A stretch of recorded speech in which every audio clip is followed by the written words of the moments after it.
Quelle est l'attraction sur la montagne? Courbons la tête maintenant. Père Tout-Puissant, c'est notre sincère prière ce soir, lorsque nous voyons tout ce que tu fais pour les hommes en ce jour. Nous te demandons, Seigneur, de croire seulement, simplement croire que c'est la vérité, la parole écrite qui nous est révélée. Accorde-le, Père. Maintenant, ce soir, nous voulons te remercier de la lumière dont tu as éclairé les Écritures pour nous ce matin. Et nous te demandons ce soir, Seigneur, dans la ligne de prière, de prouver que ta parole est la vérité. Nous prions pour toutes les églises, et comme chrétiens rassemblés autour des murs, dans tout le pays de la côte ouest, jusqu'aux montagnes de l'Arizona, là-bas dans les plaines du Texas et jusqu'à la côte est, dans tout le pays, Seigneur, où ils sont rassemblés. Dans le temps, beaucoup d'heures nous séparent, mais Seigneur, nous sommes ensemble ce soir comme un seul bloc, des croyants qui attendent la venue du Messie. Et nous te prions, Père Céleste, de l'envoyer bientôt chercher ton Église, car nous te le demandons en son nom. Amen. Vous pouvez vous asseoir. Salutations fraternelles à tous ceux-là qui sont ici ce soir. Je suis désolé que nous soyons encore serrés au point de ne pouvoir qu'à peine respirer. Même les appareils de climatisation ne font pas d'effet. Il y a tant de monde. Si ce n'était qu'une église normale, pleine de monde, ces appareils de climatisation vous glaceraient. Mais maintenant, chacun agite un éventail et les climatiseurs soufflent aussi fort qu'ils peuvent. Nous envoyons les salutations de la côte est à la côte ouest à tous nos amis en Christ qui écoutent. Nous envoyons nos salutations à San José au groupe de frères Borders. Nous envoyons nos salutations à Prescott dans les montagnes de l'Arizona, à frère Léon Mercier et à son groupe qui attendent là-bas la venue du Seigneur. À Chicago, à ceux qui attendent la venue du Seigneur.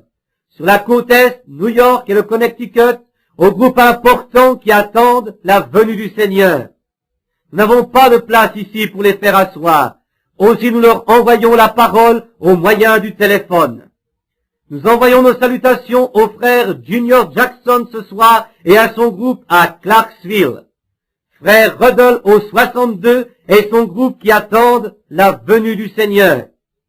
Et nous sommes rassemblés ici ce soir au tabernacle, l'église foyer, attendant la venue du Seigneur. Et maintenant, beaucoup parmi vous n'étaient peut-être pas là au service ce matin, mais je suis sûr que tous ceux qui n'étaient pas là vont prendre l'enregistrement. Cet enregistrement s'intitulait « Les oins du temps de la fin », note de l'éditeur. Car je crois que c'est le message le plus direct pour l'Église depuis le message « Messieurs, quelle heure est-il » J'ai senti l'onction de l'Esprit. Je me suis senti conduit à dire ce que j'ai dit. C'était long, mais pourtant je me suis senti conduit à le faire. Je pense que le Seigneur, par sa parole, nous a montré dans quelle heure nous vivons.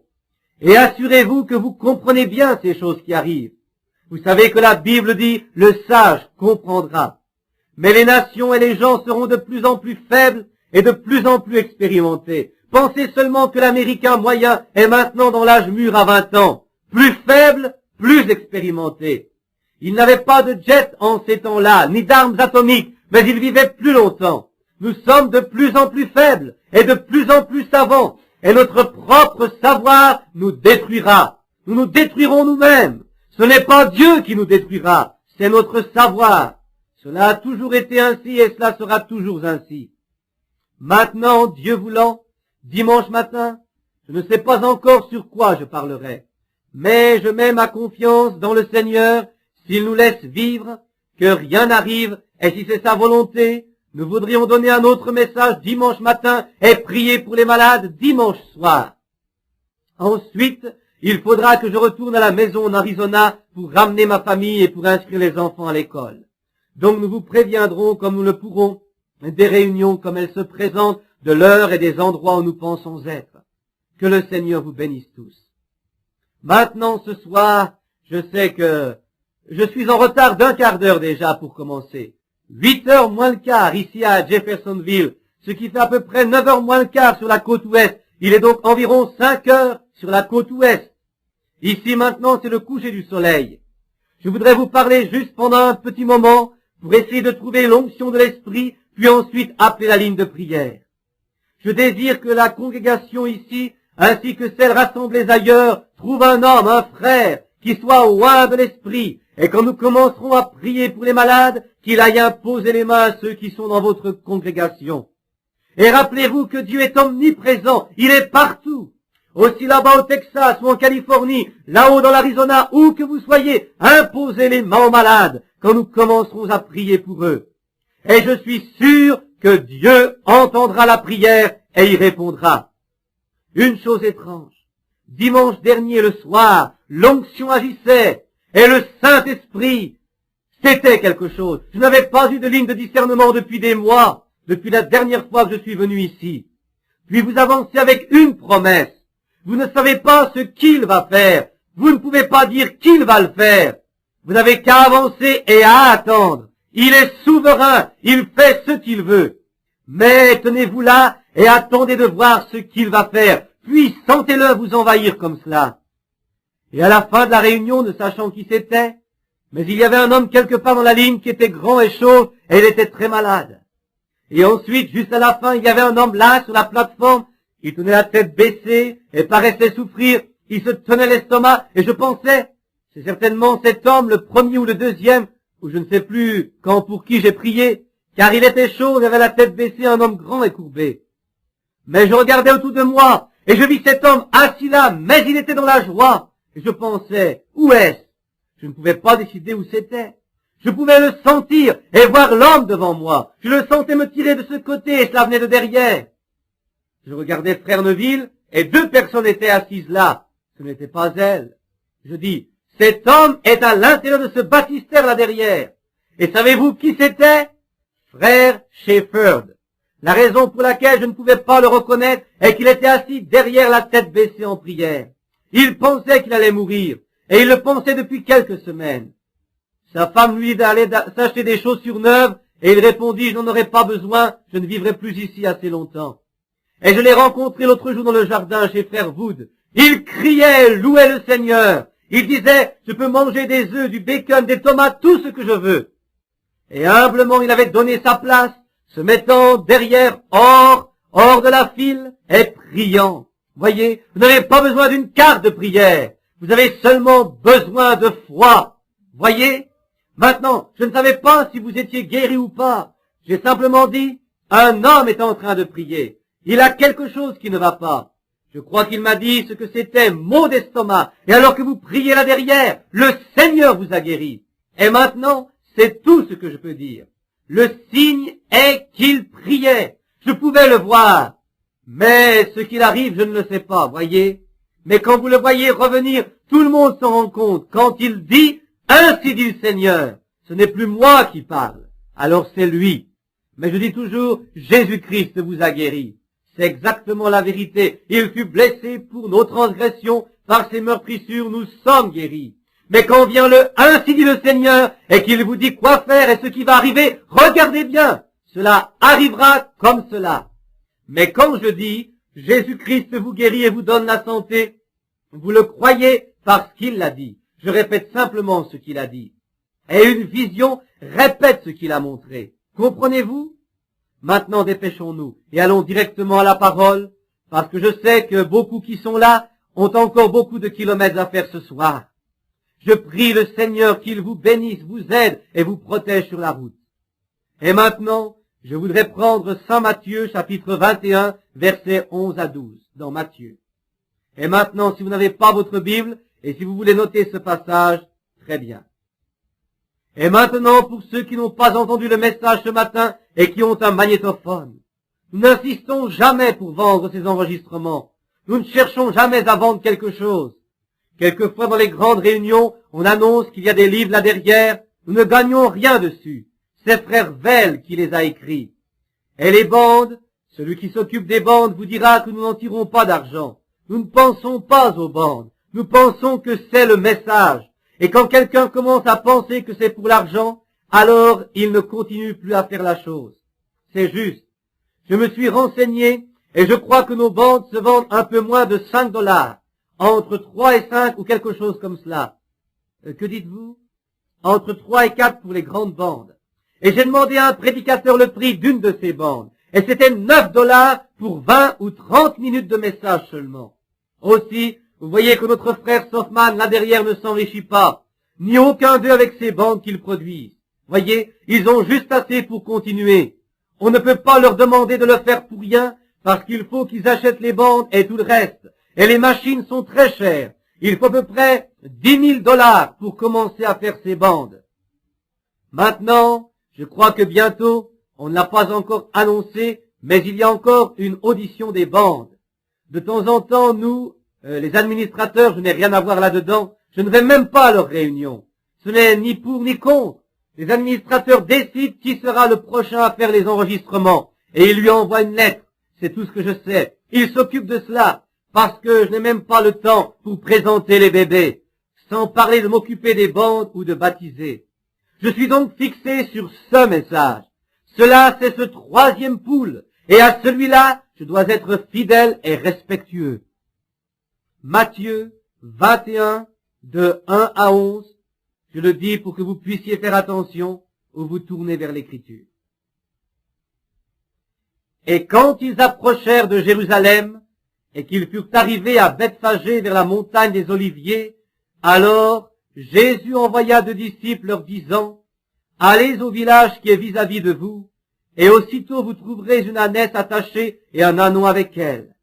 Détachez-les et amenez-les-moi. Et si quelqu'un vous dit quelque chose, vous direz, « Le Seigneur en a besoin. » Et aussitôt il les enverra.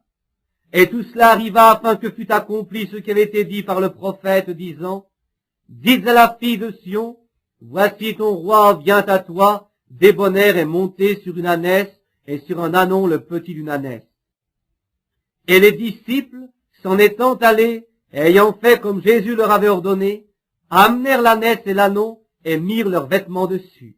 Et il s'y assit. Et une immense foule étendit ses vêtements sur le chemin, et d'autres coupaient les rameaux des arbres et les répandaient sur le chemin.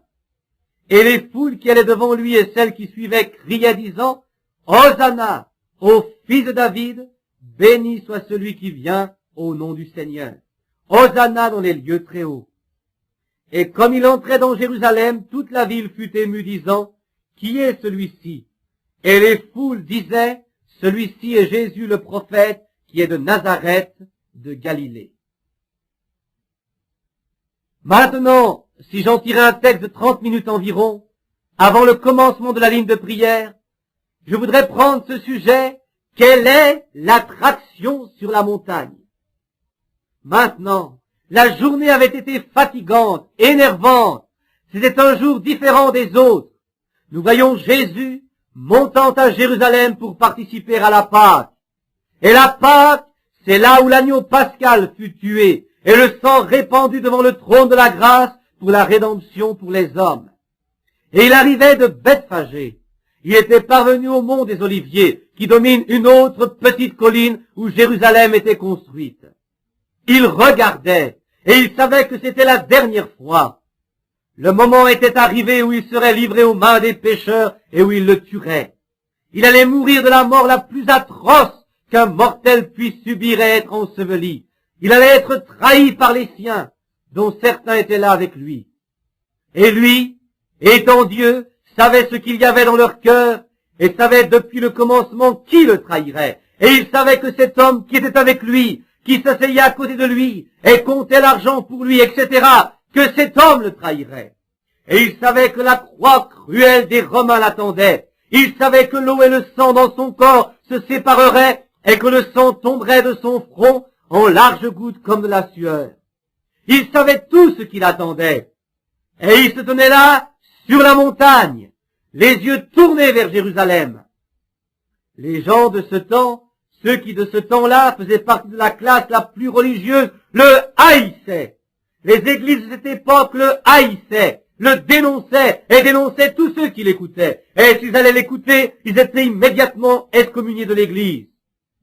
Il n'est pas étonnant que l'Écriture dise « Il vint chez les siens, mais les siens ne le reçurent pas. » Ceux qui auraient dû l'aimer, ceux qui auraient dû être de son côté, étaient ses pires ennemis.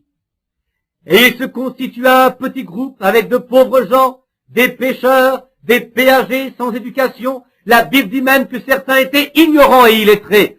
Certains ne savaient même pas signer leur nom. Il n'a jamais été vers les églises pour trouver son peuple. Il n'a jamais été d'accord avec les dirigeants des églises.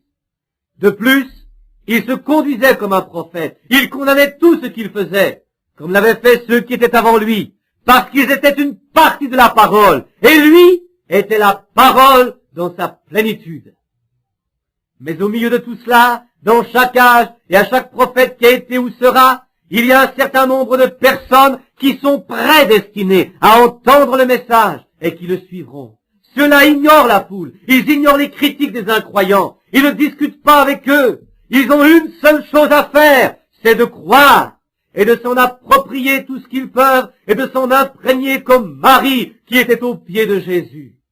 Et Marthe préparait son repas et Jésus lui dit, mais Marthe, comme tu t'inquiètes des choses matérielles, Marie a choisi la meilleure part.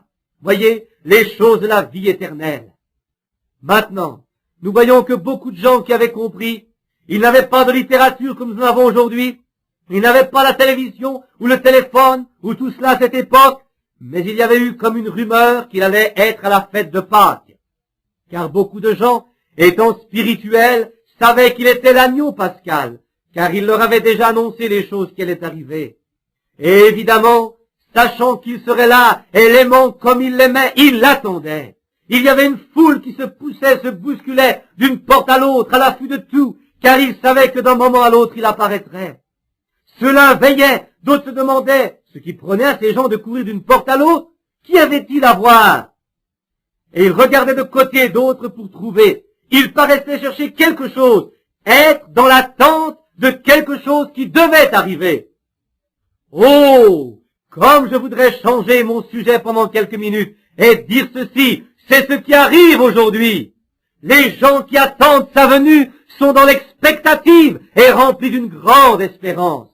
Nous pouvons sentir cette pression et ils cherchent et observent chaque signe, le comparant avec l'Écriture. Et quand il voyait toutes ces choses qui étaient prédites à son sujet s'accomplir jusqu'au bout, il savait que la fin était proche. Il voulait être là aussi, il veillait. Une partie de la foule était pour lui, c'était une minorité. Certains étaient contre lui, la plupart. 90% étaient contre lui. Et c'est comme aujourd'hui dans les foules religieuses, quand on en arrive vraiment à la parole et à Christ, il n'a guère qu'1% qui le croit. Les autres n'y font absolument pas attention. Qu'importe ce qui a été fait, ils le prendront à la légère ou s'en détourneront en claquant la porte. Exactement pareil. Le temps, les choses ne changent pas beaucoup. L'histoire ne fait que se répéter. Puis nous voyons qu'il s'est produit une tension nerveuse. Il le fallait, cela devait arriver. Ils attendaient, ils se demandaient ce qu'il ferait quand il arriverait. Ils voulaient être là pour voir tout ce qu'il ferait. Ils voulaient le voir. Ils croyaient en lui. D'autres avaient entendu dire qu'il venait, mais ils étaient là pour se moquer de lui. Donc, après toute cette attente énervante, c'était un jour tout à fait exceptionnel, une époque peu commune, les églises endormies, les gens avaient les nerfs à bout, il y avait tant de monde, et soudain, cela arriva. Sur le mont des Oliviers, voici un petit âne blanc, il descend la colline, entouré de gens qui crient comme des fanatiques, ils arrachent des palmes aux arbres, ils jettent leurs vêtements sur la route et ils crient « Hosanna au fils de David qui vient au nom du Seigneur !» Ce petit âne, celui qui le montait n'était autre que le Messie de cette heure loin de Dieu. Dieu donc, que faisait-il? Qu'est-ce qui les attire là-haut sur la montagne? C'est Dieu faisant l'histoire, Dieu accomplissant ses prophéties. Et cela attire toujours les gens. Tous les critiques arrivent, les vautours du message de ce matin, et les aigles aussi, voyez, ils viennent ensemble pour voir ce qui se passe. Certains par curiosité, certains pour trouver à redire, d'autres viennent pour en faire la critique. Des gens de toutes sortes se rassemblent, comme nous le disions ce matin, les croyants, les soi-disant croyants et les incroyants. Qu'y a-t-il sur la montagne? La prophétie se réalise. Maintenant, nous allons voir ce qui se passe. Dans le livre de Zacharie, chapitre 9, verset 9, Zacharie, un prophète parlant dans l'esprit, disait « Sois transportée d'allégresse, fille de Sion, pousse des cris de joie, fille de Jérusalem. Voici ton roi vient à toi, il est juste et victorieux, il est humble et monté sur un âne, le petit d'une ânesse. » Maintenant, qu'arrivait-il à ces scribes, qu'arrivait-il à ces prêtres, qu'arrivait-il à ces gens religieux?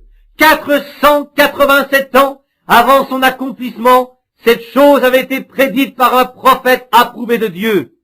C'était déjà écrit et appelé la Bible. C'était les rouleaux de l'Ancien Testament. Pourquoi ne pouvaient-ils pas voir que c'était la prophétie qui se réalisait? Pour la même raison qu'ils ne peuvent pas le voir aujourd'hui. Ils ont pris la parole de Dieu et ils l'ont rendue sans effet pour les gens en enseignant comme doctrine des traditions humaines. Et si les scribes, les prédicateurs, les ministres, les hommes spirituels ou soi-disant les oins voulaient lire la Bible, ils ne se demanderaient pas ce qui arrive. Ils sauraient ce que c'est.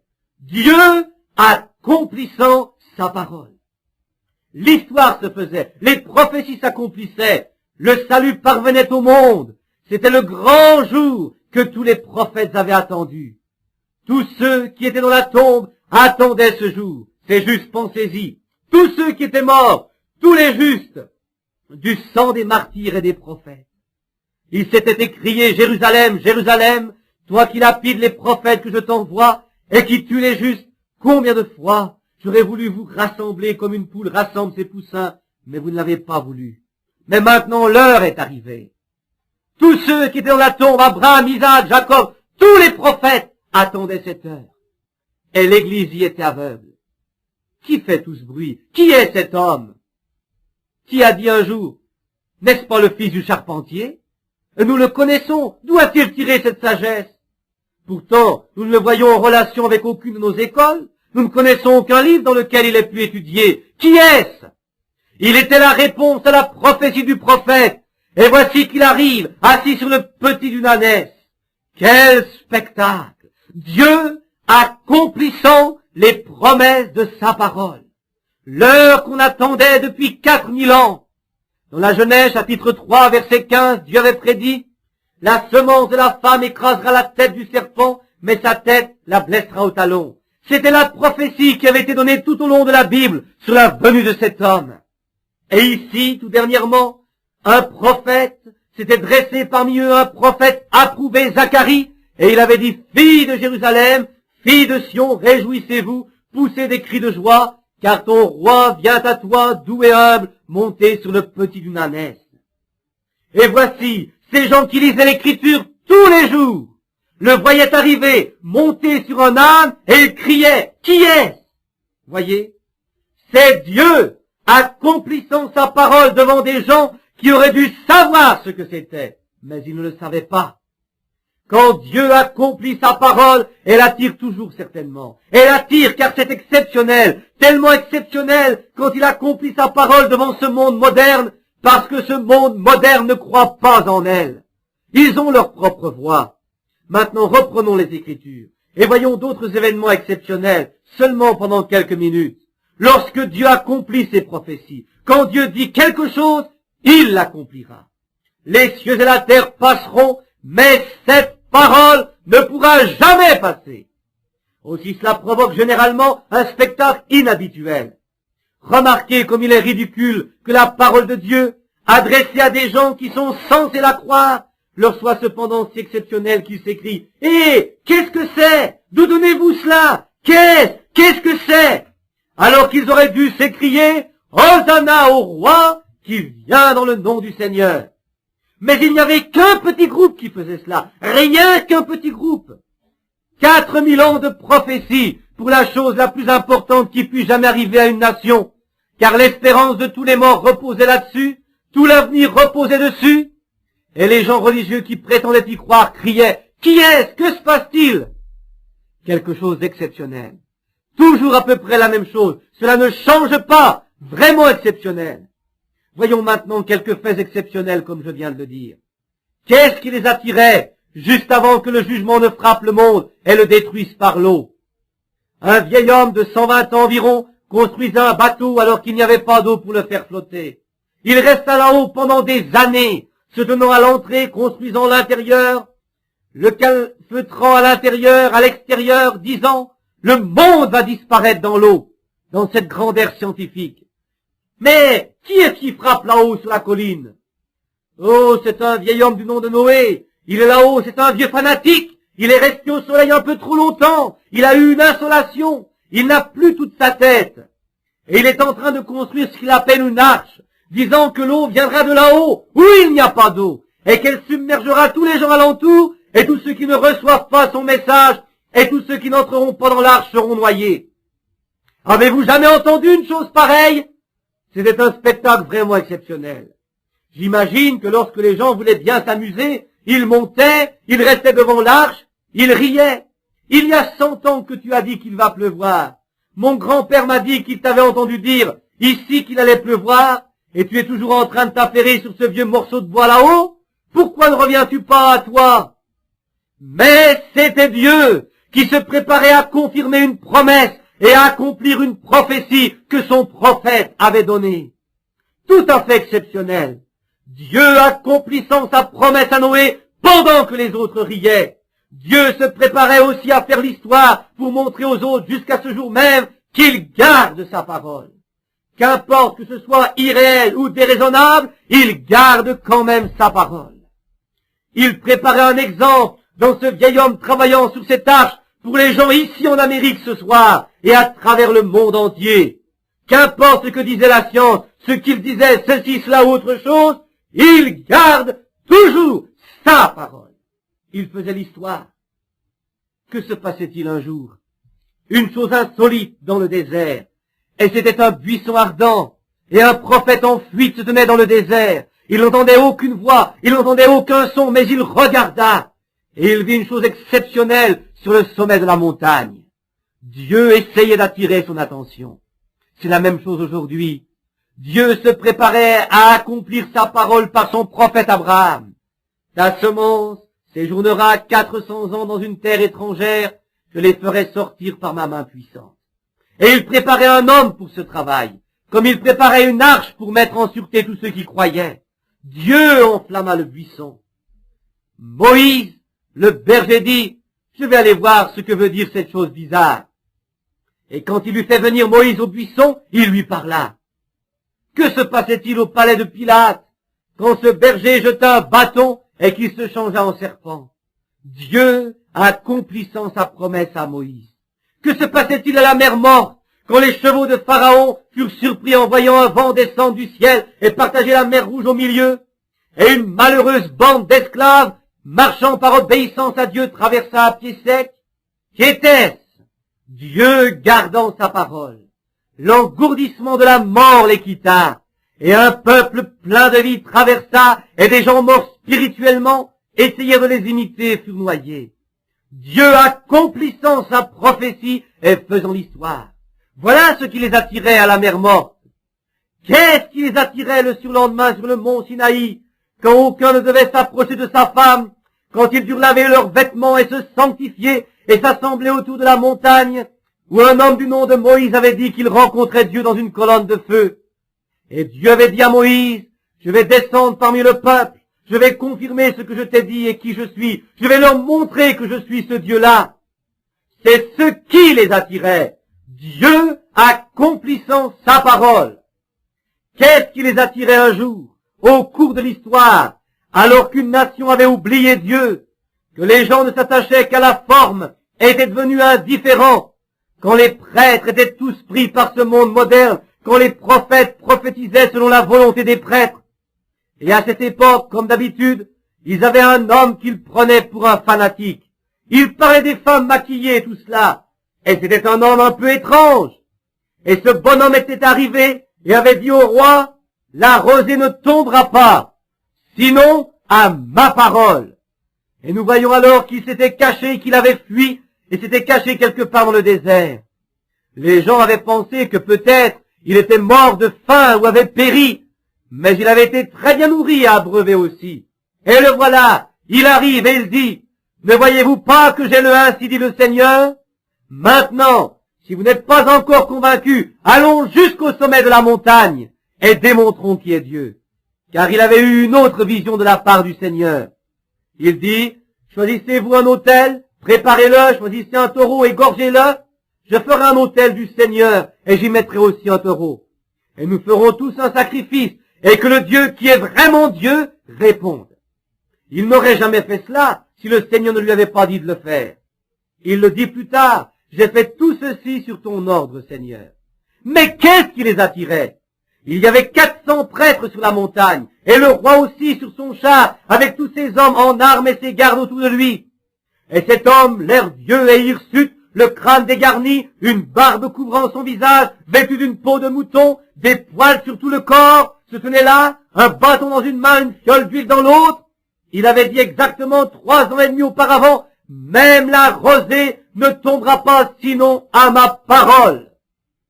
Prenons la place de Dieu avec des choses telles que les halos et les ombres et tout ce que l'on raconte.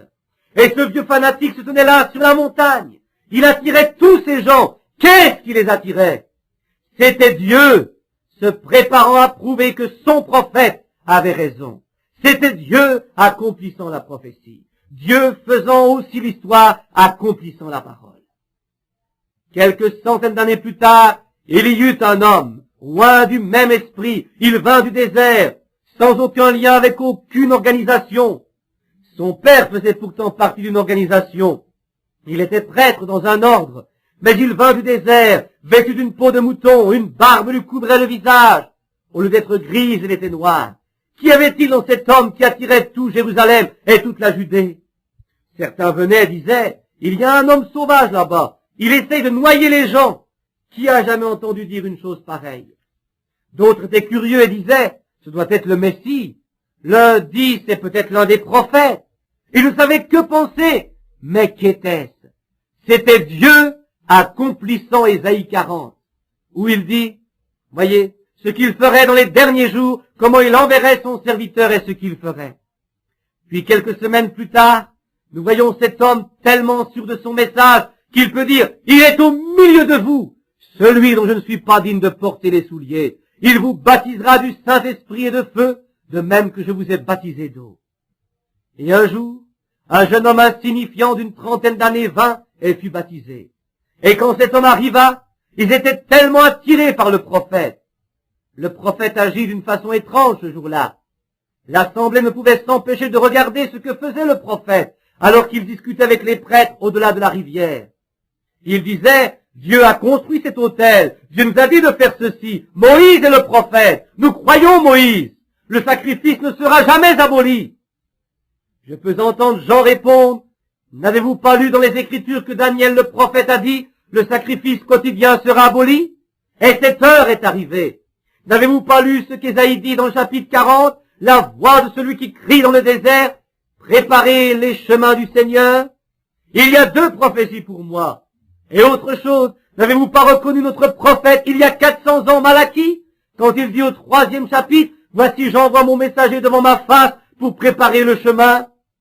Ne savez-vous pas que ceci accomplit la prophétie? La prophétie s'accomplissait. Et à peu près à ce moment-là, le prophète se tourna et il dit, voici l'agneau de Dieu qui enlève les péchés du monde. Eh bien, qu'est-ce qui les attire? Ce n'est plus le prophète, c'est sa prophétie. Maintenant, voyez ce qui arrive. Voici un homme insignifiant, que personne ne connaît, le fils d'un charpentier, il vient, il entre dans l'eau, et Jean, le glorieux prophète, dit, c'est moi qui ai besoin d'être baptisé par toi, pourquoi viens-tu à moi?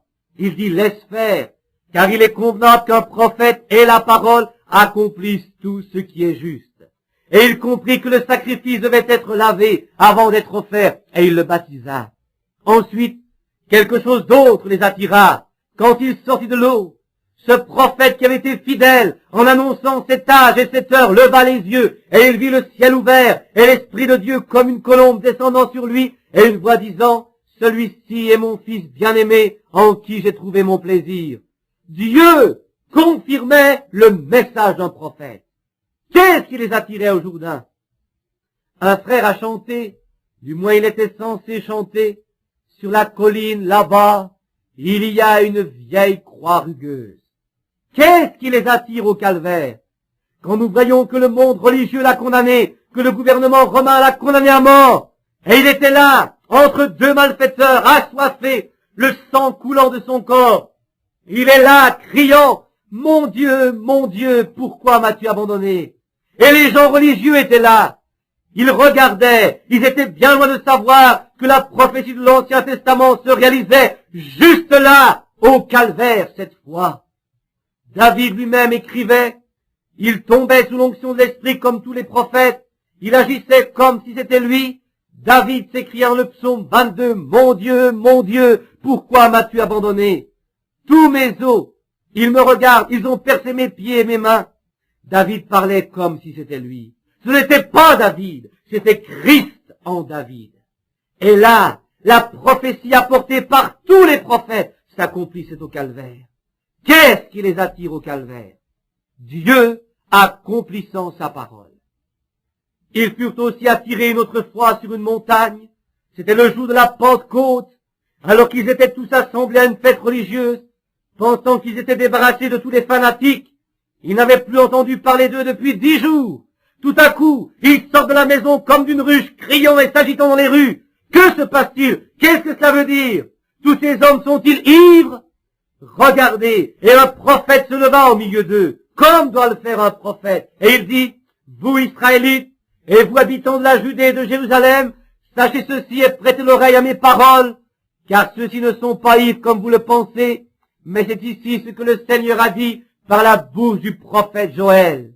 Il arrivera au dernier jour que je répandrai de mon esprit sur toute chair. C'était ce qui les attirait. Les gens religieux, après avoir crucifié le prince de vie, ne voyaient toujours pas la promesse de la venue du Saint-Esprit. Ce qui les attirait, qu'est-ce que c'est? Qu'est-ce que cela veut dire? Qu'arrive-t-il à ces gens-là? Oh my! C'est la même chose aujourd'hui. Nous éviterons beaucoup de ces choses-là pour arriver à cette heure. C'est la même chose aujourd'hui. La même chose arrive. On pose les mêmes questions. Qu'est-ce que c'est que tout cela?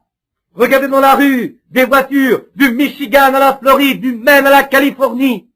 Ce matin, au volant de la voiture ou juste après-midi, nous descendions la rue avec ma femme et nous regardions les plaques minéralogiques des voitures. C'est là que j'ai pensé à ce sujet. Qu'est-ce que cela veut dire? Exactement ce qui est écrit, là où est le corps tombé, s'assemblent les aigles. Je dis à ma femme, chérie, tu te rappelles la dernière nuit quand il a fallu dire adieu à tout ce qui m'était cher sur la terre et partir pour commencer à faire quelque chose que Dieu avait dit de faire? Tu as chanté ce chant. Oh, ils viendront d'est et d'ouest, ils viendront des pays lointains pour se réjouir avec notre roi, pour dîner à sa table. Comme ces pèlerins sont bénis, contemplant sa sainte face, éclairés d'un amour divin, participant bénis de sa grâce, ils brillent comme les pierreries de sa couronne. Voici ce qui les attire, la semence prédestinée de Dieu, qui ne peut rien faire que de le suivre, a pour nous plus d'importance que la vie. Prenez notre vie, mais nous ne prenez pas cela. Qu'est-ce qui les attire? Dieu, comme à l'accoutumée, accomplissant sa parole. Il accomplit encore la parole de Zacharie, du prophète Zacharie. Lorsque j'ai lu le verset 9, il y a un petit moment, quand Jésus entra dans le temple, ou entra dans Jérusalem sur un petit âne blanc, la prophétie de Zacharie était accomplie. La voici. Réjouis-toi, fille de Sion, pousse des cris de joie, fille de Jérusalem. Voici ton roi vient vers toi, il est juste et ayant le salut, il est humble et monté sur un âne, le petit d'une ânesse. C'était ce qui les attirait à Jérusalem, les dignitaires religieux. Maintenant, nous voyons ce qui arrive dans les derniers jours. Tournons quelques pages dans Zacharie et voyons ce qu'il a dit. Tournons maintenant jusqu'au dernier jour. Ceci, c'est la période intermédiaire. Allons maintenant jusqu'au dernier jour. Et tournons les pages jusqu'au chapitre 14 de Zacharie. Et commençons au verset 4. Et écoutez, nous allons lire un passage des Écritures. 9 versets environ, de 4 à 9. Écoutez bien. C'est l'annonce de son retour au dernier jour. Aussi écoutez attentivement. Ceci est ainsi dit le Seigneur. C'est l'Écriture. Zacharie 14. Vous rappelez-vous ce que disait Zacharie? Et ils ne l'ont pas reconnu. Maintenant, qu'est-ce que c'est aujourd'hui? Zacharie 14, parlant de son retour. Ses pieds se poseront en ce jour sur la montagne des Oliviers qui est vis-à-vis de Jérusalem du côté de l'Orient. La montagne des Oliviers se fendra par le milieu à l'Orient et à l'Occident, et il se formera une très grande vallée. Une moitié de la montagne reculera vers le septentrion et une moitié vers le midi. Vous fuirez alors dans la vallée de mes montagnes, car la vallée des montagnes s'étendra jusqu'à Hatsel. Vous fuirez comme vous avez fui devant le tremblement de terre au temps d'Osias, roi de Juda. Un autre tremblement de terre qui fait s'ouvrir la terre. Si vous voulez suivre l'écriture, ici, remarquez dans ce 5e verset, il nous apparaît que le mont des Oliviers est fendu par ce tremblement de terre. Et ceci est confirmé par Ésaïe 29:6 et Apocalypse 16:9. Très exactement, qu'est-ce? Le même prophète qui a prédit sa première venue a vu sa seconde venue. Remarquez, comme au jour du tremblement de terre.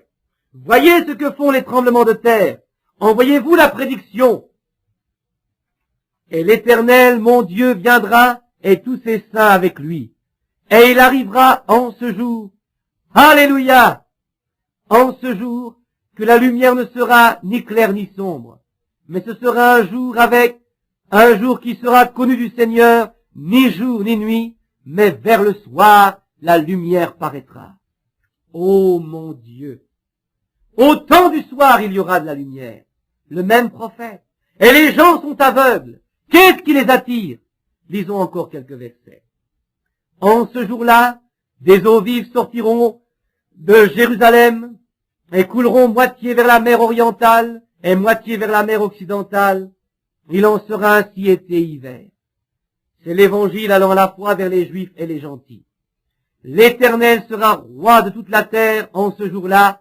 L'Éternel sera le seul Éternel et son nom sera le seul nom. Au temps du soir, il y aura de la lumière. Bien, vous trouverez sûrement le chemin de la gloire. Par le moyen de l'eau, nous avons la lumière aujourd'hui. Nous sommes ensevelis dans le précieux nom de Jésus. Jeunes et vieux, repentez-vous de tous vos péchés. Le Saint-Esprit entrera certainement. La lumière du soir est venue. Nous savons que Dieu et Christ sont un. Voyez-vous, nous en sommes. Les nations se brisent. Israël se réveille. Les signes que nos prophètes ont prédits. Ce tremblement de terre pour les gentils aux derniers jours. Les jours des gentils sont comptés, remplis d'horreur. Reviens à toi-même, ô dispersé. Vous qui avez été chassés, et ces arches portées par des chars neufs, sortez de là, avant que la mort ne vous frappe. Dieu l'a confirmé, et ce sera ainsi. Retournons à notre passage des Écritures, dans l'Ancien Testament, Malachie 4, et lisons ce petit chapitre 4. Car voici, le jour vient ardent comme une fournaise, tous les hautains et tous les méchants seront comme du chaume. Maintenant, ce n'est pas, Malachie 3 était la première venue. Maintenant, voici la prochaine venue. Même le docteur Scofield ici, je ne suis certainement pas d'accord avec lui sur ses notes, mais il l'a bien souligné ici. La mission de Jean en Malachie 3 est la deuxième venue de Christ et Élie avant lui. Tous les orgueilleux seront consumés, dit l'Éternel des armées. Il ne leur laissera ni racines, ni rameaux. Où est donc l'enfer éternel alors? Mais pour vous qui craignez mon nom, se lèvera le soleil de la justice, avec des campagnes de guérison, et la guérison sera sous ses ailes. Vous sortirez et vous sauterez comme les veaux d'une étable. Et vous foulerez les méchants, car ils seront comme de la cendre sous la plante de vos pieds, au jour que je prépare, dit l'Éternel des armées. Souvenez-vous de la loi de Moïse, mon serviteur, auquel j'ai prescrit en Horeb, pour tout Israël, des préceptes et des ordonnances. Voici la venue d'Élie maintenant. Je vous enverrai Élie le prophète. Le dernier verset qui termine l'Ancien Testament. Voici, je vous enverrai Élie le prophète, avant que le jour de l'Éternel arrive, ce jour grand et redoutable. Cela ne pouvait pas être Jean. Voyez, le monde n'était pas brûlé, les justes ne foulaient pas les méchants, voyez-vous. Non, non, avant le jour grand et redoutable du Seigneur. Et il ramènera le cœur des pères à leurs enfants et le cœur des enfants à leurs pères, de peur que je ne vienne frapper le pays d'interdit. Remarquez la précision du Saint-Esprit pour que les deux venues d'Élie ne soient pas confondues. Malachie 3 dit, voici j'envoie mon messager devant ma face. On questionna Jésus au sujet de Jean. Il dit, si vous pouvez le comprendre, c'est lui dont les prophètes ont dit, j'enverrai mon messager devant ma face. C'est l'Élie qui devait venir. Malachie 3. Remarquez comme l'Écriture le donne avec précision. Regardez ce que, pour montrer à ceux qui veulent croire, ceux qui veulent voir. Rappelez-vous que Jésus s'arrêta au milieu du verset parce qu'une partie en était accomplie. Le reste était pour sa deuxième venue. Remarquez, le passage est en parallèle avec « Et lui ramènera le cœur des pères à leurs enfants ». Maintenant, parlons de Malachie 4, ne mélangez pas, ou Malachie 3. Jean, Élie qui vint au jour de la première venue de Christ, ramènera le cœur des pères, les vieux patriarches, au message des enfants, le nouveau message. Maintenant, regardez. Et le cœur des enfants à leur père, à sa deuxième venue, dans les derniers jours, il revient à la foi apostolique. Voyez comme l'Écriture s'aligne parfaitement. C'était la fin de l'Ancien Testament. Maintenant, nous voyons qu'il y a la lumière au temps du soir. Qu'est-ce que c'est? C'est le sommet, le mont sommet. Comme je l'ai dit ce matin, nous sommes venus à travers des dénominations, à travers, pas un oranger, comme j'en ai parlé ce matin, mais nous avons des pamplemousses, des citrons, des tas d'autres choses qui n'étaient pas du tout comme le commencement. Mais après, ne le manquez pas, le voici. Après tout ce que les dénominations ont fait, elles n'avaient pas de lumière pour commencer. Il y aura un jour qui ne pourrait être appelé ni jour ni nuit. Que font-ils? Que font-ils? Que fait un citron sur un oranger? Il prend la vie originelle de l'orange qui monte et il la pervertit pour en faire un citron. C'est ce que font les dénominations avec la parole de Dieu. Elles ont rendu la parole de Dieu sans effet par leur tradition. C'est ainsi dit l'Esprit du Seigneur. Elles ont produit des citrons et des pamplemousses, pas des oranges. Mais qu'a dit le prophète? Le même qui a dit pour notre texte ce soir, réjouissez-vous, filles de Jérusalem, poussez des cris, filles de Sion, car votre roi vient à vous, doux et humble, assis sur le petit d'une ânesse. Remarquez que ce même prophète a dit, il viendra le temps de la maturité. Le soleil fut envoyé sur la terre pour faire mûrir les fruits. Pourquoi ne pouvait-il les faire mûrir? Il n'y avait pas de fruits à faire mûrir. Mais la vie continue à bouger. Le pamplemousse aurait voulu être une orange. On a vu qu'il s'organisait. C'était un pamplemousse. Il revint et cette fois ce fut un citron. Il revint encore et ce fut encore autre chose. Et à la fin, en haut de l'arbre, c'était un tangelo qui est moitié orange, moitié citron, une race mélangée, une chose pervertie, arrivée à la perversion, alors qu'il tient sa vie du même arbre, la balle, qui séduirait presque les élus. Cela ressemble à une orange, mais ce n'en est pas une. Mais la lumière paraîtra. Quand elle sera au-delà des organisations, quand elle dépassera les organisations, elle fleurira à nouveau, elle produira des oranges, semblables à ce qu'elle était quand elle était encore dans le sol. Et alors, il y aura de la lumière. Qu'est-ce qui les attire? Qu'arrive-t-il? La parole de Dieu s'accomplit. Il y a 2 témoins de l'Ancien Testament montrant que ceci arriverait. Prenons Jean 14:12 dans le Nouveau Testament. Jésus dit, celui qui croit en moi, les œuvres que je fais, il les fera aussi. Également dans Luc 17, versets 22 à 30, il dit, comme au jour de Lot, avant que Sodome ne soit brûlé, ainsi en sera-t-il au retour du Fils de l'homme, dans ce jour où le Fils de l'homme sera révélé. Oh, regardez seulement les Écritures, le Fils de l'homme, Jésus-Christ le même hier et éternellement, grandit au-delà des dénominations, il pousse au sommet de l'arbre. Et que dit-il en Jean 14 ou 15? Tout sarment qui est en moi et ne produit pas de fruits, il sera coupé, retranché, jeté dans le feu et brûlé. Mais chaque sarment qui porte du fruit sera émondé. Oh, il y aura une vraie pluie de la première et de l'arrière-saison sur ce petit groupe qui arrive avec lui assis sur ce petit âne, humble et abaissé. Pas de doute, pas de dénomination, mais il crie « Hosanna au roi qui vient dans le nom du Seigneur ». Qu'arrive-t-il aujourd'hui? Qu'est-ce qui les attire sur la montagne? Il n'y a pas longtemps à cette chair, il me fut dit par le Saint-Esprit, le jour viendra où ils abattront un poteau devant ta maison, ils enlèveront ta porte, mais tu n'en feras pas de cas et tu ne te mettras pas en colère. J'ai vu ma porte démolie et par terre sur la colline, j'ai vu la colline en face de moi toute creusée et des planches et toutes sortes de choses par terre et quelqu'un qui les écrasait. Il dit, je regardais, et il y avait un petit insolent qui était venu, avait abattu cette porte, qui avait fait cela. Je dis, pourquoi ne m'avez-vous pas prévenu? Il devint menaçant, et je dus le frapper. Et en le faisant, je dis, je n'ai pas fait cela depuis que j'ai quitté le ring, mais je veux te donner une bonne leçon. Et je lui donnai un bon coup, et après l'avoir mis par terre, je le relevais et je recommençais. Et j'ai recommencé 3 ou 4 fois, puis je lui ai fait descendre la colline, puis j'y suis allé et je dis, ce n'est pas bien. Puis je l'ai relevé et je lui ai serré la main et je lui ai dit, je ne suis pas en colère contre toi, mais je voulais simplement que tu saches que tu ne peux pas me parler comme cela. Et quand je suis retourné pour rentrer, le Saint-Esprit était là à la porte. Il dit, maintenant, évite ceci. Quand ce poteau sera battu, dirige-toi vers l'ouest. Ce livre est tout ce dont j'ai besoin. Ce livre est un bon manuel, la façon d'aborder mes soucis. Et puis ce livre est la parole, et la parole est Dieu. Écarte tes ennuis, je te dirai ce qu'il faut faire.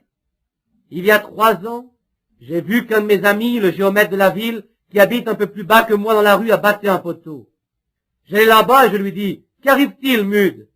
Le fils de Monsieur King, un ami à moi. Il me dit, Billy, ils vont agrandir la route. Vous vous souvenez de tout? J'ai dit, c'est peut-être le pont.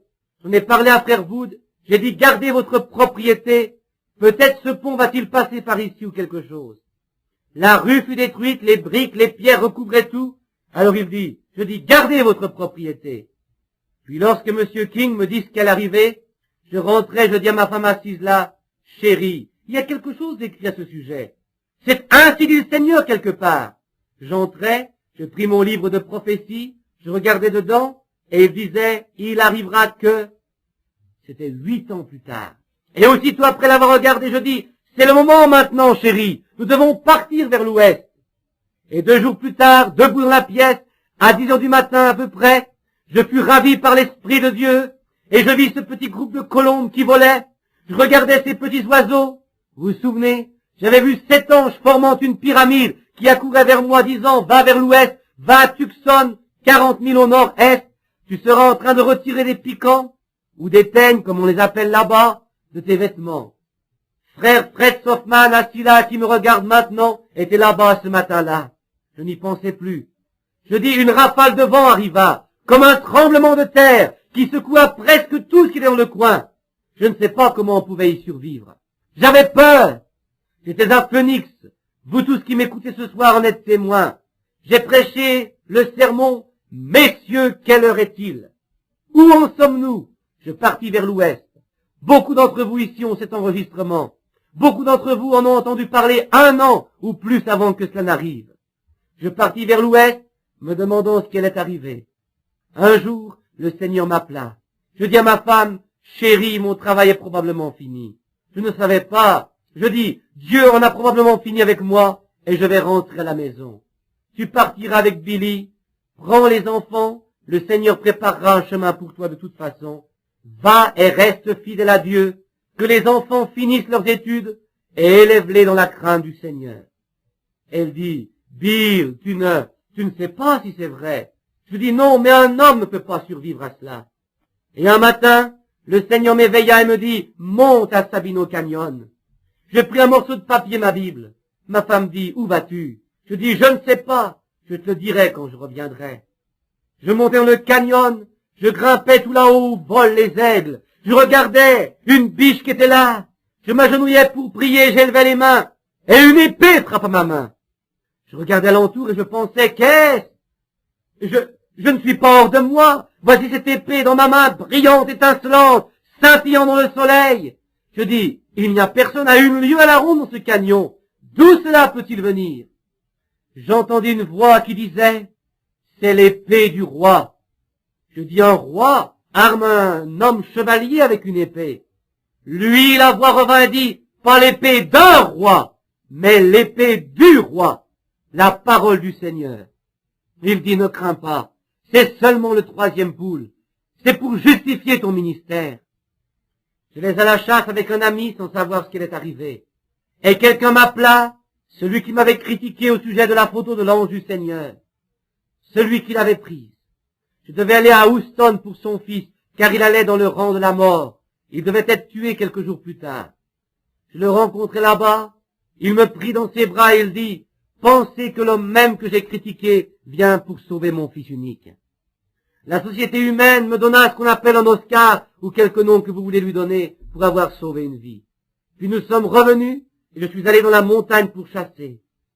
Et là, frère Fred et moi, un matin, comme je sortais, j'avais déjà mon javelot et je regardais l'endroit où il allait. Je dis, frère Fred, allez sur cette montagne de bonne heure le matin, à la pointe du jour, et j'irai sur l'autre. Je ne tirerai pas sur le port, je ne le tirerai pas. Mais si le troupeau passe par là, je tirerai devant eux, puis je les ferai revenir. Frère Fred partit, et il n'y avait pas de port. Il me fit signe, je le vis. Je descendis dans le canyon, un grand gouffre. Le soleil commençait à poindre. J'allais de l'autre côté de la colline, ne pensant pas du tout à la prophétie. Je m'assis, j'attendais, je me reposais et je pensais, mais qu'est-il arrivé à ces porcs? Et j'enlevais, j'étais assis comme les Indiens, vous savez, les jambes croisées, et je regardais la jambe qui était par-dessus, et il y avait là une teigne. Je la retirais, je dis, c'est bizarre. Je suis ici à 40 000 à peu près, au nord-est de Tucson. Il y a mon petit garçon Joseph assis là-bas qui m'attend. Et alors que je commençais à regarder, je vis un troupeau de porcs sortir environ 1000 mètres de moi, là-haut sur la montagne. Je jetai la teigne, je dis, je vais les prendre. Je vais aller chercher frère Fred, et je suspendrai un morceau de papier pour faire savoir de quel côté aller sur cet ocotillo ici, et nous rejoindrons frère Fred. Et je commençais à grimper dans la montagne, courant aussi vite que je pouvais de l'autre côté. Tout à coup, je pensais que quelqu'un m'avait tiré un coup de fusil. Je n'ai jamais entendu une rafale pareille. Elle a secoué tout le pays. Et quand cela arriva, il y avait devant moi 7 anges groupés. Je rencontrai plus tard frère Fred un peu après. Elle dit, qu'était-ce? Je dis, c'était cela. Qu'allez-vous faire? Je vais retourner à la maison, car ainsi dit le Seigneur, les 7 mystères qui ont été cachés dans la Bible pendant toutes ces années, ces dénominations et tout cela, Dieu va nous dévoiler ces 7 mystères dans les 7 sceaux. Il y avait ce cercle qui montait de la terre comme un brouillard, et alors il s'éleva dans la montagne. Il commença à tourner vers l'ouest de l'endroit d'où il venait. La science a trouvé après un moment que ce nuage était haut de 30 000 et large de 25 000, exactement dans le cercle de la pyramide. Et l'autre jour, debout là, je tournais la photo vers la droite, et Jésus était là, comme il était dans les 7 âges de l'église, portant la perruque blanche, emblème de la divinité suprême. Il est l'alpha et l'oméga, il est le premier et le dernier, il est le juge suprême de toute éternité, se tenant là, confirmant le message de cette heure. Et il y aura de la lumière au temps du soir. Qu'est-ce que cela voulait dire? Qu'était-ce? J'allais vers l'ouest, vers cette même montagne, passant là avec Banks Wood. Il dit, lance une pierre, dis à Monsieur Wood, ainsi dit le Seigneur, tu verras la gloire de Dieu. Le lendemain même, alors que j'étais là, un tourbillon descendit et secoua la montagne. Des pierres sectionnaient le haut des arbres, 2 ou 3 pieds environ au-dessus de ma tête. Il y eut 3 grosses rafales, et les frères accoururent. Ils étaient à peu près 15 hommes debout là, des prédicateurs et de tout. Qu'était-ce? Il dit, qu'était-ce? Je dis, le jugement frappe la côte ouest. 2 jours environ après cela, un tremblement de terre engloutit presque l'Alaska. Qu'est-ce que cette lumière là-haut, sur la montagne du soleil couchant, dans la forêt Coronado de l'Arizona? Quelle est cette chose étrange qui arriva là-haut? Les gens qui roulaient de l'est à l'ouest ramassaient des pierres qui étaient tout autour de l'endroit où cela avait frappé, et chaque pierre avait 3 pointes. Les pierres qui avaient été arrachées, les 3 sont 1. Elles sont sur des bureaux comme presse-papier dans tout le pays. Quelle est cette chose étrange sur la montagne du soleil couchant dans la forêt Coronado? Junior Jackson, qui écoute ici, vous rappelez-vous le rêve qu'il avait fait, que j'ai interprété, allant vers le coucher du soleil? Et ceci arriva sur la montagne du soleil couchant. C'est le temps du soir, le temps du soleil couchant, le message du soleil couchant, dans le cadre de l'histoire, ou plutôt dans le cadre de la prophétie qui est en train de s'accomplir. Et il y aura de la lumière au temps du soir. Sur la montagne du soleil couchant, dans la forêt Coronado, 40 000 au nord de Tucson. Consultez la carte et regardez si vous trouvez le pic du soleil couchant. C'est exactement là que c'est arrivé. Je ne l'ai jamais su jusqu'à l'autre jour. Tout ce qui ne mourra jamais se déroule constamment.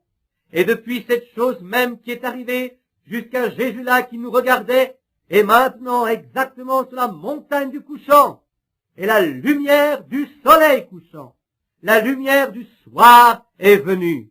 Dieu témoignant de lui-même, qu'est Christ et Dieu sont un, c'est la vérité. Le blanc, combien l'ont vu? La perruque blanche sur lui, comme il est dit dans l'Apocalypse chapitre 1er. Voyez, la divinité suprême, l'autorité suprême. Pas une autre voix, pas un autre Dieu, rien d'autre. En lui réside la plénitude de la divinité corporellement. Les anges eux-mêmes formaient sa perruque. Amen. Qu'arriva-t-il sur le mont du couchant? Dieu confirmant sa parole. C'est la cause de tout ce bruit. Remarquez que c'est Dieu accomplissant sa parole promise dans Apocalypse 10, 1 à 7. Et au jour de la voix du 7e ange, le mystère de Dieu serait terminé. Le mystère caché d'Apocalypse 10, 1 à 7, le dernier message au dernier âge de l'Église, accompli exactement dans cet âge, Saint Luc 17, 30, le jour où le Fils de l'homme sera révélé. Et il s'élèvera de faux prophètes et de faux Christ. Ils feront de grands prodiges et des miracles au point de séduire, s'il était possible, même les élus. Les gens sont encore dans le doute. Et comme d'habitude, l'Église est tout aussi perplexe. Et la science, à travers tout Tucson encore, ils écrivent des articles pour les journaux.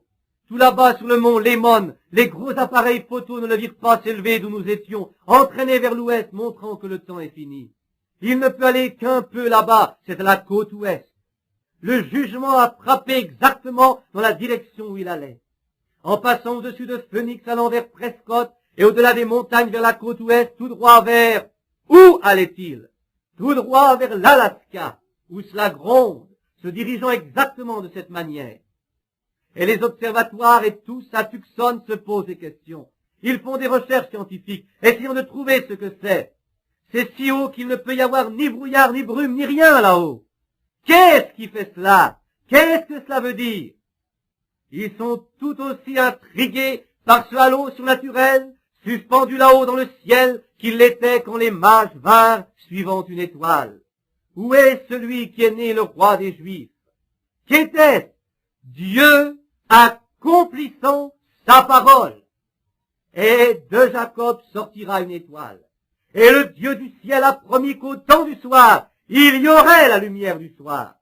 Il y a 3 ans, ce mystère était une prophétie. Quelle heure est-il, messieurs? Mais maintenant, c'est de l'histoire. C'est passé, la promesse est accomplie. Quelle heure est-il, messieurs? Et qu'est-ce qui les attire? Dieu accomplissant sa parole. Il est le même hier, aujourd'hui et éternellement. Prions. Cher Seigneur, j'ai gardé ces gens beaucoup plus longtemps que je ne pensais. Je te prie, ô Dieu, que quelque chose ait été dit ou fait qui amènera les gens de partout à comprendre. Et en voyant et comprenant qu'ils puissent croire que tu es le vrai Christ, et que les paroles qui sont confirmées sont l'assurance que ta parole est parfaite et s'accomplit en son temps. Maintenant, Seigneur Jésus, d'après tes propres paroles, tu as dit que le monde serait dans la condition de Sodome. Nous savons que nous pouvons le voir, et tu as dit en ce jour, comme il en était du temps de Sodome. Il y avait 3 messagers envoyés au monde des gentils et des Hébreux, et l'un d'eux, qui était Dieu lui-même, le Fils de l'homme, se révéla sous forme humaine et accomplit un miracle en disant à Abraham ce que Sarah faisait derrière lui dans la tente. Tu as dit que cela arriverait à nouveau, quand tout le monde des gentils serait dans une condition sodomite. Et nous sommes ici, Seigneur, d'autres prophéties confirmant la même chose, d'envoyer Élie dans les derniers jours, l'esprit d'Élie sous la terre, pour ramener le cœur des pères ou des enfants à leur père. Et je te prie, Seigneur, en cette heure, de confirmer ta parole, que tu es le même hier, aujourd'hui et éternellement. Accorde-le, Père. Ils sont tous à toi. Je te prie d'accorder tes bénédictions et de confirmer ce qui a été dit pour la gloire de Dieu. Au nom du Seigneur Jésus. Amen. Dire une parole est d'un homme. Confirmer une parole est de Dieu. Dire quelque chose est une chose, mais que Dieu l'accomplisse c'en est une autre. Dieu n'a pas besoin d'interprète. Il fait sa propre interprétation. Maintenant, nous pensons avoir une ligne de prière pour prier pour les malades, Dieu voulant. Et nous savons qu'il n'y a personne, pas un homme, pas une femme, pas un être humain, pas un ange, qui puisse vous guérir, car Dieu l'a déjà fait. Il a préparé votre guérison. La seule chose que vous ayez à faire, c'est de la recevoir. Il n'y a pas un homme, un ange, ni personne, même pas Dieu lui-même, qui puisse pardonner vos péchés. C'est déjà fait. Jésus l'a fait sur la croix. Mais cela ne vous servira jamais à rien tant que vous ne l'acceptez pas, voyez-vous. La seule chose qui puisse être faite est que, suivant l'ordre donné par Dieu, les croyants imposent les mains aux malades. Ceci a existé à travers les âges. Ils l'ont fait dans les réveils et ils l'ont appelé Dieu. Abraham vit beaucoup de signes. Mais il arrive un temps où Abraham vit son dernier signe, juste avant que Sodome ne soit brûlée. Et c'était Dieu, se manifestant sous la forme d'un homme. Croyez-vous cela? Jésus a-t-il dit que cela se répéterait? Maintenant ici et dehors, par la radio, à travers le pays, par le téléphone, si vous écoutez encore, préparez-vous à prier maintenant.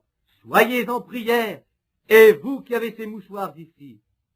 Maintenant, je ne peux pas dire à Dieu ce qu'il faut faire, non. Loin de moi l'idée même d'essayer. Il est souverain, il fait ce qu'il veut. Je ne peux qu'obéir et ne dire que ce qu'il dit. Et maintenant, ils sont tous le long des murs et ils sont serrés et c'est encombré. Je me demande si nous pourrions interroger Dieu sur ces mots. Qu'est-ce qui les attire?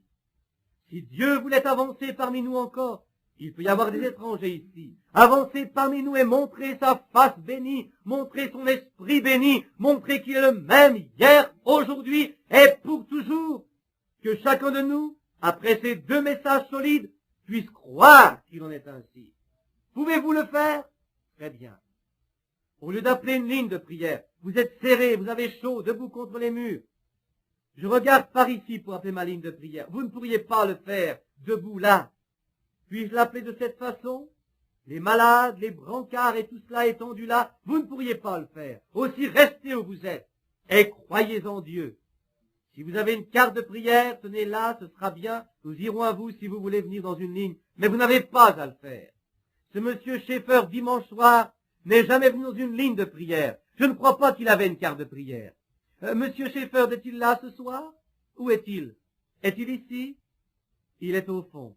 Aviez-vous une carte de prière, monsieur Schaeffer? Non, il n'en avait pas. Il est assis ici ce soir. C'est une bonne place, frère Schaeffer. Vous n'auriez même pas besoin d'être là, mais seulement avoir la foi. Car souvenez-vous, une pauvre femme toucha son vêtement et il le sentit. Et il est le même hier, aujourd'hui et pour toujours. Et l'Épître aux Hébreux dans le Nouveau Testament dit qu'il est un souverain sacrificateur, ce soir, qui peut être touché par le sentiment de vos infirmités. Croyez-vous cela? Vous avez donc la foi. Ne doutez pas, croyez et cela s'accomplira. Vous pouvez obtenir ce que vous demandez, si vous pouvez le croire, mais il faut le croire. Voulez-vous le faire? Voulez-vous tous le croire? Combien veulent le croire maintenant? Dieu vous bénisse. Je ne sais pas qui vous êtes.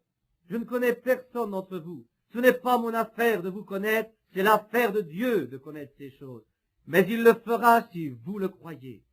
Voulez-vous le croire maintenant? Maintenant, Dieu bien-aimé, nous ne sommes certainement pas une bande de chrétiens hybrides.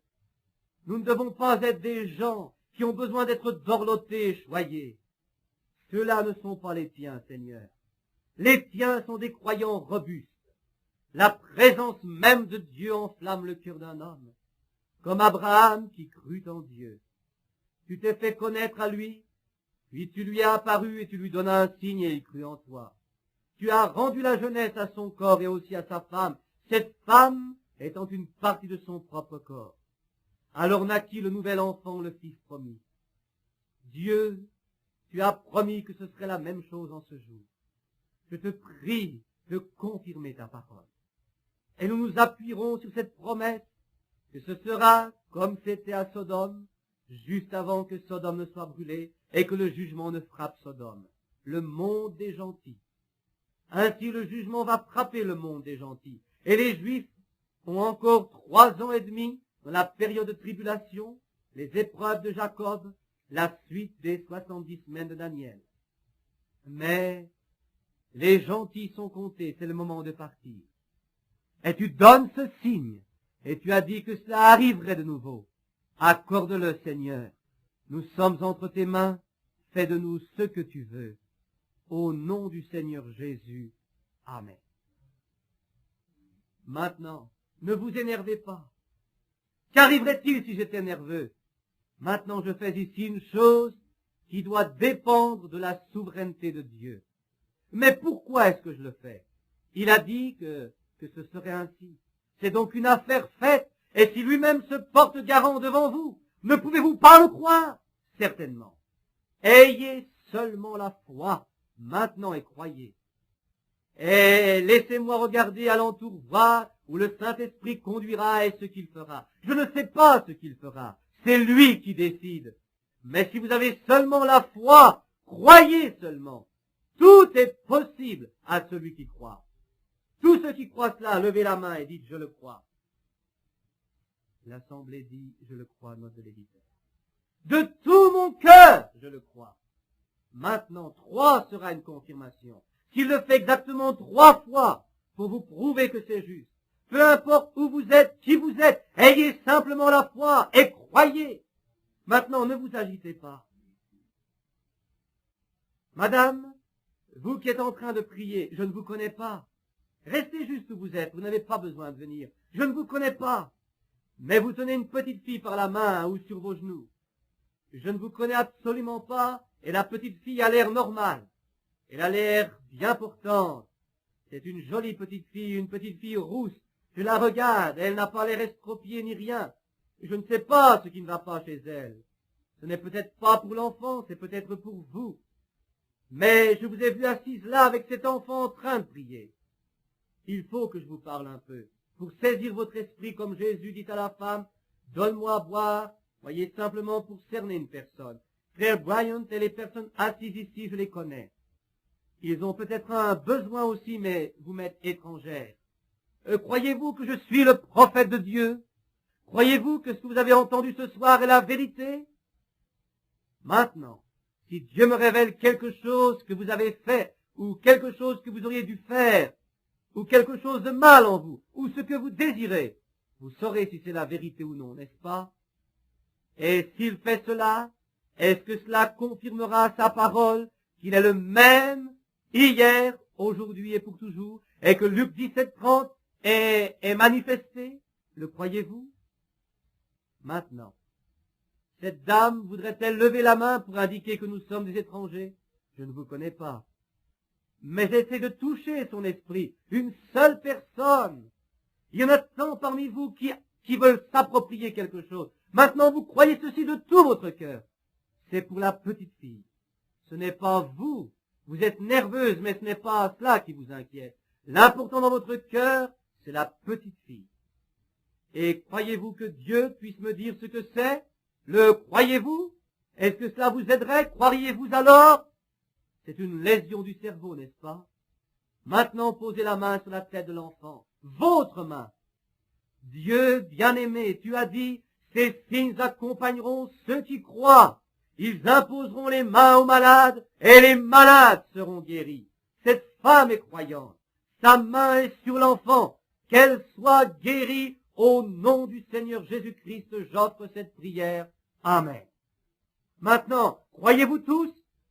Si tu peux croire, toutes choses sont possibles. Certainement.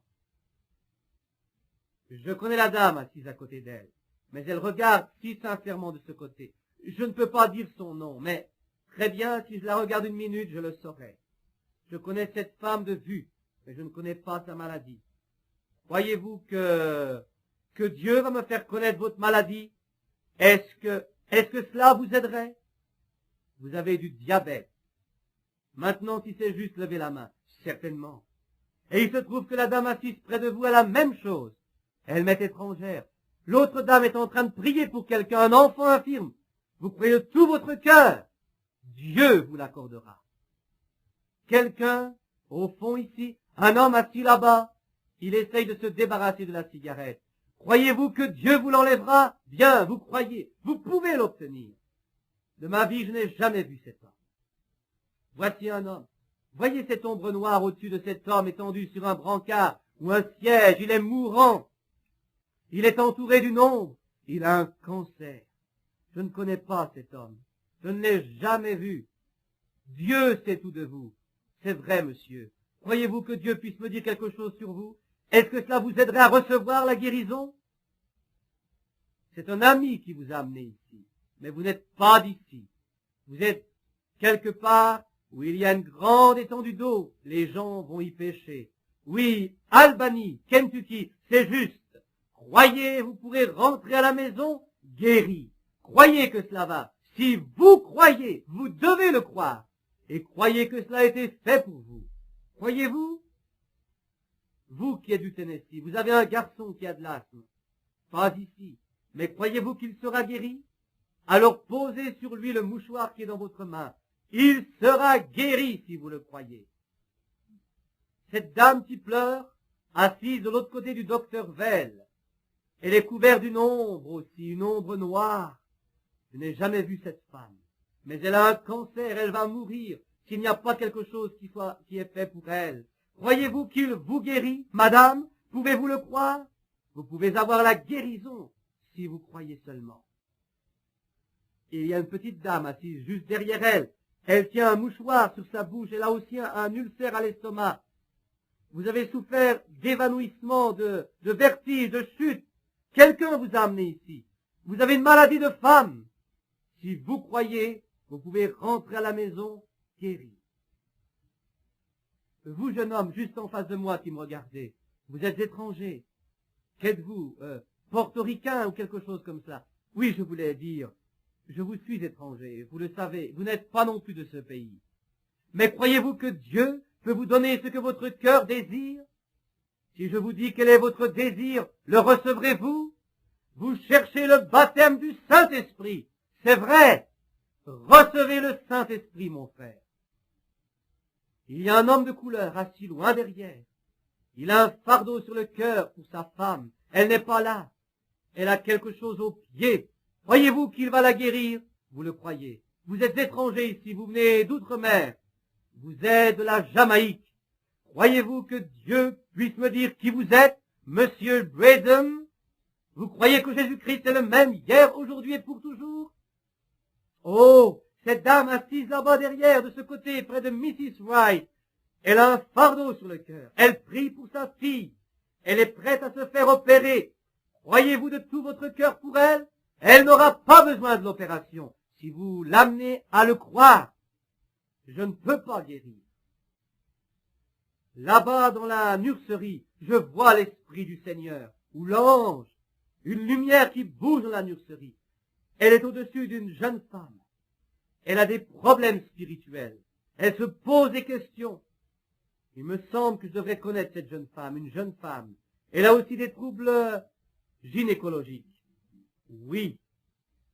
Son nom est Mrs. West d'Alabama. Mrs. David West. Croyez, Dieu vous l'accordera.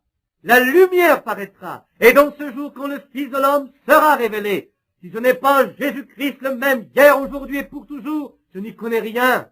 Croyez-vous que tout est possible à celui qui croit?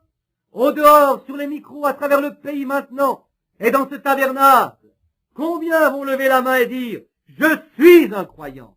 Maintenant, vous dehors, dans le pays, tout le monde a les mains levées. Et très loin là-bas, quelque part à travers le pays, vous avez les mains levées, certainement. Maintenant, fermez les yeux, posez les mains sur quelqu'un près de vous. Prenez-leur les mains, posez-la sur leur épaule. J'ai mes mains sur les mouchoirs. Voyez ce qui a été fait aujourd'hui. Voyez ce qui est fait maintenant. Contemplant sa sainte face, illuminée d'amour divin, participant béni de sa grâce, comme des pierres précieuses brillant dans sa couronne. Maintenant, prions, prions partout. Dieu bien-aimé, l'heure est arrivée. Qu'est-ce que cela signifie? Dieu accomplissant sa parole. Qu'est-ce qui les attire, Seigneur? C'est Dieu accomplissant sa parole. Qu'y a-t-il dans tout le pays au moyen du téléphone? Ces centaines de gens qui ont les mains posées les uns sur les autres dans tout le pays, d'une côte à l'autre, du nord au sud, de l'ouest à l'est. Ici, il y a des gens venus de l'étranger, beaucoup des États-Unis, Mexique, Canada, et nous avons les mains posées les uns sur les autres. Dieu accomplissant sa parole. Comment se fait-il qu'un homme puisse se tenir là par l'esprit et appeler un homme comme il le fit pour Simon-Pierre? Ton nom est Simon, tu es le fils de Jonas. Va chercher ton mari et viens ici. Ce n'est pas de mari, c'est vrai, tu en as eu 5. Elle dit, je sais que le Messie viendra faire ces choses, mais toi qui es-tu? Il dit, je le suis. Et tu es le même, hier, aujourd'hui et pour toujours. Et tu as promis les œuvres que je fais, vous les ferez aussi, et même davantage, parce que je retourne au Père. Et voici, dans les derniers jours, je vous enverrai Élie le prophète, et il changera le cœur des gens, il tournera le cœur des enfants vers l'instruction apostolique de la Bible, et la lumière paraîtra au temps du soir. Nous voici, grand Dieu du ciel. L'heure est là, les mains sont sur les gens. Satan, tu es vaincu, tu es un menteur. Et comme serviteur de Dieu, et comme des serviteurs, nous t'ordonnons au nom du Seigneur Jésus-Christ d'obéir à la parole et de sortir de ces gens, car il est écrit, en mon nom, ils chasseront les démons.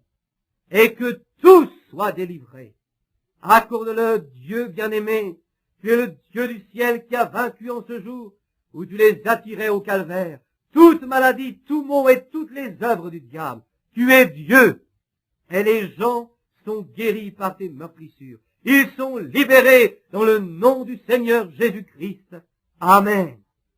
Ô Dieu, tous les mouchoirs qui sont là, alors que l'Esprit de Dieu est présent, alors que l'onction de Jésus-Christ est sur les gens, et que les grands signes qu'il a annoncés s'accomplissent, que la terre est secouée, et que les tremblements de terre arrivent, les grands signes dont il a parlé, que l'Écriture s'accomplit et que brille la lumière du soir. J'étends mon corps au-dessus de ces mouchoirs, représentant tout ce corps de croyants, de l'Est, de l'Ouest, du Nord, du Sud, et je dis au diable, au nom de Jésus-Christ, quitte chaque malade, sur lequel ils seront posés pour l'honneur et la gloire de la parole de Dieu. Au nom de la parole de Dieu, Jésus-Christ de Nazareth. Amen. Maintenant, tranquillement, raisonnablement, sérieusement, étant saint d'esprit, comme croyant. Maintenant, croyez-vous et acceptez-vous votre guérison du Dieu Tout-Puissant dans le nom de Jésus-Christ? Si oui, levez votre main. Vous tous en dehors, dans tout le pays, levez votre main. Toutes les personnes ici, autant que je puisse voir, ont les mains levées.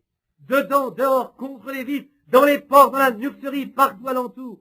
Les gens ont leurs mains levées. Ils l'acceptent. Satan est vaincu. Les meurtrissures de Jésus-Christ vous guérissent. Et la présence de Jésus-Christ certifie le fait qu'il est vivant aujourd'hui, toujours capable de tenir chaque promesse qu'il a faite. Amen. Je crois en lui. Vous aussi, n'est-ce pas? Maintenant, levons-nous.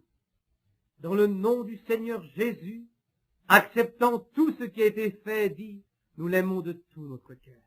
Nous le chérissons avec tout ce qu'il y a en nous. Et alors que vous rentrez chacun chez vous, que le Seigneur soit avec vous. Que le Seigneur vous donne le Saint-Esprit, si vous ne l'avez pas. Tous ici, hommes, femmes, garçons, filles, qui n'avaient pas été baptisés au nom du Seigneur Jésus-Christ, il y a des vêtements, de l'eau. Ne remettez pas à demain ce qui peut être fait aujourd'hui. Demain pourrait être trop tard. À chaque jour suffit sa peine. Des ministres sont là qui vous attendent. Les robes de baptême vous attendent. Pas d'excuses. Attendez-vous? Si vous attendez que vous croyez, peu importe comment vous avez été baptisé par aspersion ou si de l'eau a été versée sur vous, quoi que ce soit, c'est faux. La lumière est venue. Venez, croyez, soyez baptisés. Tous ceux qui n'ont pas le Saint-Esprit, je souhaite que vous le receviez, chacun de vous, dans la pleine puissance de Dieu et l'amour qu'il vous a promis, pour faire de vous de nouvelles créatures en lui. Le Seigneur vous bénisse. Et maintenant, à dimanche matin, 9h30, chantons ce petit chant que nous chantions il y a des années. N'oubliez pas la prière de famille, c'est là que Jésus veut vous rencontrer. Il se chargera de tous vos soucis. N'oubliez pas la prière familiale. Chantons-le ensemble maintenant. N'oubliez pas la prière de famille, c'est là que Jésus veut vous rencontrer. Il se chargera de tous vos soucis. N'oubliez pas la prière familiale. Maintenant, alors que nous chantons encore, serrez la main de la personne près de vous. Voyez, en chantant, n'oubliez pas la prière familiale. C'est là que Jésus veut vous rencontrer. Il se chargera de tous vos soucis. N'oubliez pas la prière familiale. Ne l'aimez-vous pas? Je l'aime. Je l'aime. Parce qu'il m'aima le premier et acquis mon salut. Voilà ce qui les attirait sur le calvaire. La même attirance sur Sunset Mountain, le mont Nebo, le mont Sinaï, toutes les différentes expériences en haut des montagnes. C'est bien. Chantons maintenant. Je l'aime, car il m'aima le premier et acquis mon salut sur le bois du calvaire. Tous ceux qui l'aiment, dites Amen.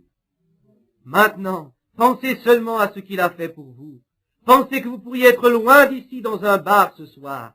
Vous seriez probablement dans la tombe ce soir, comme je le serais si ce n'était pas la grâce de Dieu. Que fit-il pour vous?